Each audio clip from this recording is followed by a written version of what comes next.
प्रदेश के मुख्यमंत्री भूपेश बघेल और उप मुख्यमंत्री टीएस सिंहदेव व प्रदेश कांग्रेस अध्यक्ष दीपक बैज आज मंगलवार को बिलासपुर जिले के कोटा विधानसभा एलबीडी स्कूल ग्राउंड में पार्टी के संकल्प शिविर में शामिल हुए। इस दौरान उन्होंने भारतीय जनता पार्टी और उनके नेताओं के खिलाफ जमकर हमला बोला। उन्होंने उपस्थित कार्यकर्ताओं से कहा, कोटा विधानसभा कांग्रेस का गढ़ माना जाता है। पिछले चुनाव में कुछ चूक हुई जिसके कारण पीछे रह गए और इस बार कोटा विधानसभा में 36 दावेदार है, लेकिन टिकट एक को ही मिलेगा। सभी कार्यकर्ताओं से जीत का संकल्प दिलाए। वहीं मुख्यमंत्री ने कहा कि पिछले विधानसभा चुनाव में हमारी लड़ाई भाजपा से थी, लेकिन इस चुनाव में हमारी लड़ाई ईडी और आईटी से है। ये लड़ाई छत्तीसगढ़ की अस्मिता की लड़ाई है। भाजपा के पूर्व मुख्यमंत्री डॉक्टर रमन सिंह पर आरोप लगाते हुए कहा, रमन सिंह सरकार द्वारा रतन जोत चप्पल चावल शौचालय में करोड़ों रुपए का घोटाला किया। कांग्रेस के पंजा में वोट दिलवाओगे तो गांव, गरीब, किसान, नौजवान को लाभ मिलेगा और भाजपा को वोट दिलवाओगे तो अडानी लाभ मिलेगा। आइए जानते हैं आगे उन्होंने क्या कुछ कहा। बिलासपुर कोटा से रमेश भट्ट की रिपोर्ट। मैं संकल्प लेता हूं कि देश की सांप्रदायिक जातिवादी ताकतों को हराने एवं सामाजिक समरसता व भाईचारा बनाए रखने के लिए पूरी ऊर्जा के साथ मैं नफरत के बाजार में मोहब्बत की दुकान खोलूंगा। मैं छत्तीसगढ़ मातारी के मान सम्मान, संस्कृति एवं परंपराओं की रक्षा करते हुए छत्तीसगढ़ के नवनिर्माण के लिए कांग्रेस की नीतियों के अनुरूप पार्टी का काम करूंगा। मैं संकल्प लेता हूं कि कांग्रेस की ओर से शासन काल में जते भी घोटाला हुए तेरे बारे में चर्चा नहीं कर, पूर्व तो मैं चर्चा कर चुके, लेकिन एक ठकाऊ घोटाला करे, रतन जोत में करवे करे, चप्पल में जूता करवे करे, चाउर में करवे करे, मोबाइल में तक करे। अभी रिपोर्ट आए भारत सरकार के 13 लाख शौचालय बने नहीं होकर पैसा निकाल रहे। चाउर में करी तो करीज वो टॉयलेट में शौचालय तक घोटाला कर दे। एक शौचालय 12,500 तो समझ लो 1500 करोड़ रुपए घोटाला रमन सिंह शौचालय तक कर। आज ले घोटाला छुटत नहीं। हम आरोप लगाते कि कोयला में घोटाला करे, शराब में घोटाला करे, है ना। ईडी वाला में रही कहा थे किसान के हित में फैसला हुई। कांग्रेस पंजा में बटन दबाओ, गरीब मन के हित में कांग्रेस सरकार फैसला करे, वो आगे भी करे। कांग्रेस के पंजा निशान में बटन दबाओ, यहाँ बढ़िया अंग्रेजी स्कूल और कॉलेज, मेडिकल कॉलेज खुली। कांग्रेस के पंजा निशान में बटन दबाओ तो छत्तीसगढ़ की उन्नति और विकास हुई। और भारतीय जनता पार्टी के खोखमा फूल छापे थे ना, खोखमा हमारे खोखमा तक करिया में थे फूल छाप में कहूँ बटन ल चपके, एती फूल छाप में बटन चपके और ओती वीवीपैट में अडानी निकली।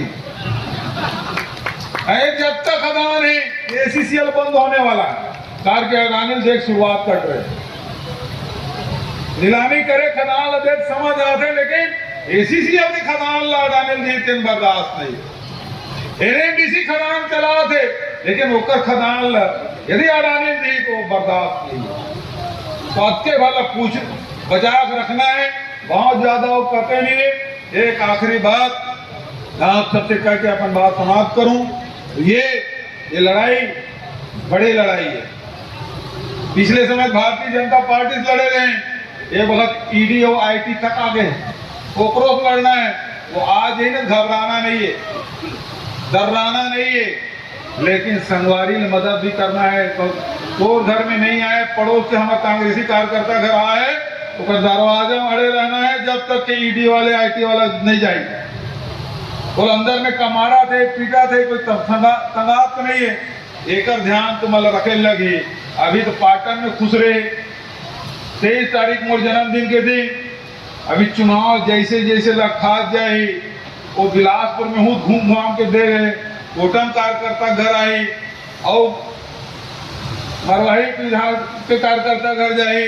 तो लड़त भारतीय जनता पार्टी के नेता और कार्यकर्ता में तो हार मान चुके हैं। वो ईडी और आईटी के भरोसा चुनाव लड़ना चाहते, ओकर पर भी तुम्हारा तैयार रहे लग। वही बात में कहना चाहता हूँ, ये लड़ाई भूपेश बघेल के अकेला नहीं है और लड़ सका है। ये लड़ाई दीपक बैज और महाराज साहब की नहीं है, वो लड़ भी नहीं सके अकेला। लेकिन यदि तुम्हारा साथ मिली तो मैं दावत साहब कहा था कि रमन सिंह ने, अरुण साहब ने, अमित शाह जी और नरेंद्र मोदी जी भी आ जाए तो जीत कोटा में और कोटा के संगवारी मन के हो। इसलिए मैं निवेदन कर रहा हूं कि कोटा विधानसभा हमको जीतना है। आदरणीय साथियों, कितने दावेदार है अध्यक्ष जी यहाँ पे?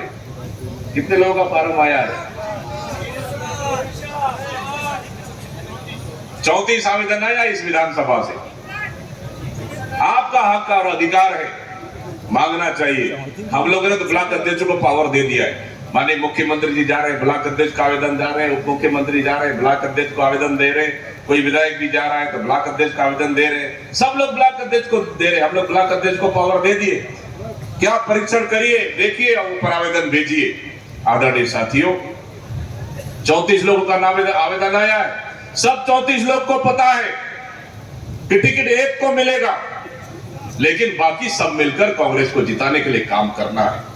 पार्टी जिसको भी टिकट दे, पार्टी जिसको भी प्रत्याशी बनाए, सिर्फ चेहरा होगा कांग्रेस पार्टी का चेहरा, सिंबल होगा हाथ साफ। आदरणीय साथियों, सब लोग मिलकर जिताना है उनको, सब लोग मिलकर जिताना है उनको। हमारा मकसद सत्ता पाना नहीं, हमारा मकसद सत्ता का भूखे नहीं, हमारा मकसद है गांव गरीब लोगों का विकास करना। कांग्रेस का मकसद है किसानों को ऊपर उठाना, युवाओं को मदद करना, बच्चों के लिए शिक्षा व्यवस्था करना, स्वास्थ्य क्षेत्र में मजबूत करना। ये कांग्रेस का मकसद है। आदरणीय साथियों, इसलिए मैं फिर से कहता हूं, एक चीज और अंत में, हमारी सरकार को आपने 5 साल चलाने का मौका दी छत्तीसगढ़ की जनता ने, और इस 5 साल में नीति आयोग का आप रिपोर्ट देखे होंगे। इस 5 साल में 40 लाख लोग छत्तीसगढ़ में गरीबी रेखा से ऊपर उठ चुके हैं। 40 लाख